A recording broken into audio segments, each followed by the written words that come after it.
আশা করি তোমরা সবাই জানো আজকাল মায়াপুরের রানাদার দোকানের ভেজ বিরিয়ানি কিন্তু খুব ফেমাস যাচ্ছে। তাই ঠিক করে ফেললাম একটুখানি নিজে হাতে ট্রাই করি ভেজ বিরিয়ানিটা। তুমি আমি দেখো জলের মধ্যে এলাচ, দারচিনি, লবঙ্গ আর তেজপাতা দিয়ে চালটা ভালো করে ফুটিয়ে নিচ্ছি। আর আমি এখানে বাসমতি চাল ইউজ করছি। তারপরে দেখো নিজে হাতে গুঁড়ো মশলা তৈরি করে নিয়েছি, বিরিয়ানি যে মশলা লাগে সাধারণত।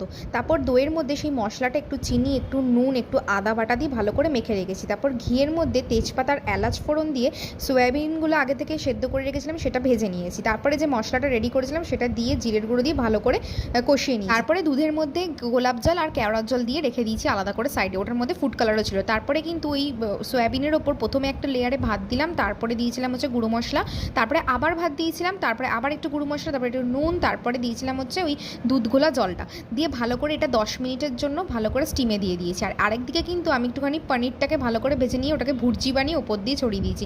খেতে ছিল কিন্তু অসাধারণ।